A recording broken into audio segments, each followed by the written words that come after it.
Hi everyone, in this video we're going to cover the image widget. There are so many things you can do with the image widget, it is absolutely unreal. So this video might be a little bit longer than you expected, especially when all we're talking about is images. So to find the image widget you need to go across the left hand side menu, click on the plus sign, second one down here, and you'll find that the image widget is on the left hand side depending on whether you've smaller screens, larger screens, you might have 2 instead of 3, but grab the widget, move it across.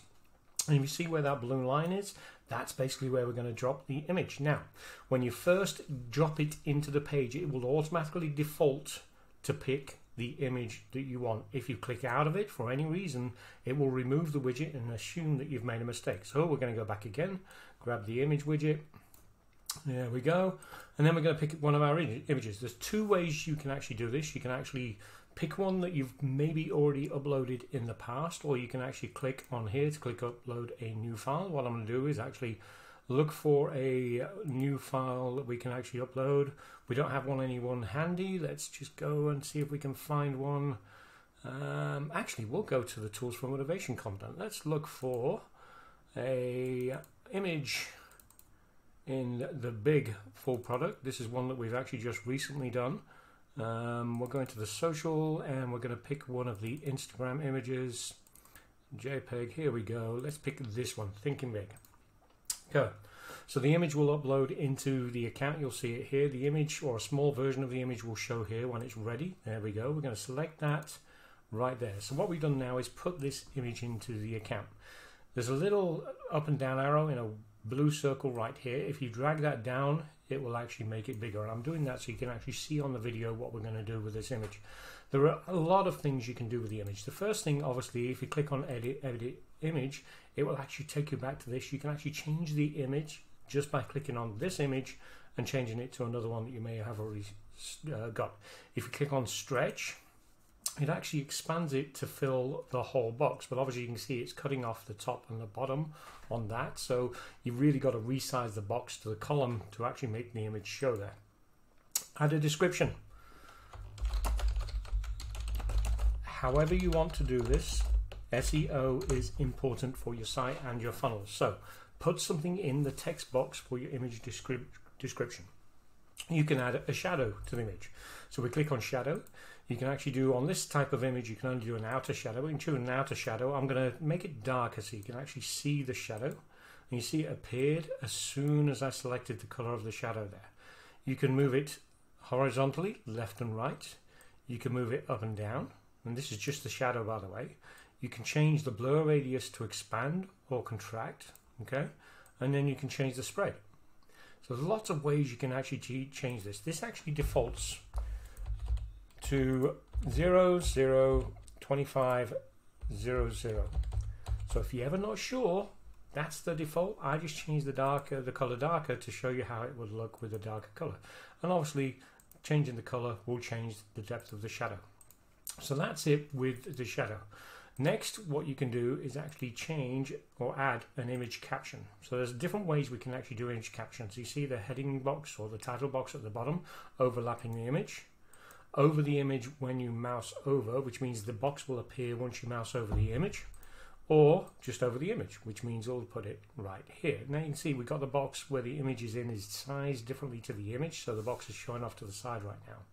You can change the style of the box. You can do it at the bottom, full size, covers the image completely, at the top, in the middle, however you want to do that. It defaults to the bottom. You can change the text color. You can change the background color of the box so it stands out a little bit better. You can change the fonts and the size of the font, the caption font, and you can even change the shadow of the actual caption. So we can actually put another shadow onto the box that's the shadow of the image. You see where I'm going with this? Now that's created a kind of 3D look with the box and the image. And then you get to put the heading for the text, heading text, caption text. You can also add a call to action with a button if you wanted to. And you can actually put the text and a link to that button within the call to action or the caption box. Lots of things you can do with changing that how you want to make it look. So that's fairly simple stuff, right? Now what I'm going to do also by dragging this is I'm going to actually change the box now so it's completely the size of the column's the size of the image, right? That's what these little blue arrows, little white arrows on the blue circles are. So it's now that size. This is dead space to the side. We go back to that caption box just to show you. You can see it's now over the image, overlapping the image. It actually makes it a more accurate reflection of where you actually want the image to go.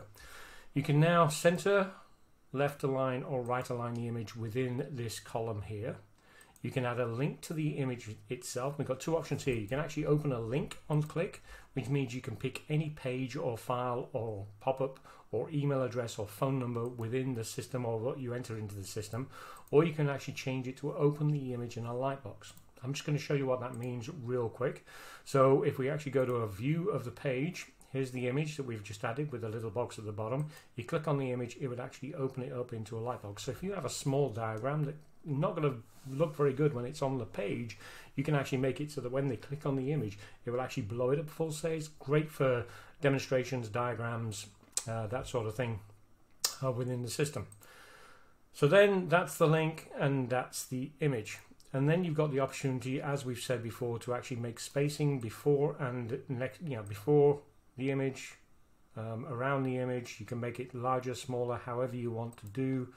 There's lots of different ways you can actually customize all of this out. Finally, you can add an overlay. It defaults to a darker overlay, but we can change the overlay color to where we want. And then you've got the option to actually change the opacity, so you can actually change how dark or light the image is when we're actually looking at. That's not a great representative of what the image would probably look like unless you like that kind of look. But as you can see, there are so many different ways we can actually play with this image. So that's everything you can do with an image. We'll get rid of the overlay on there. We'll get rid of the caption box.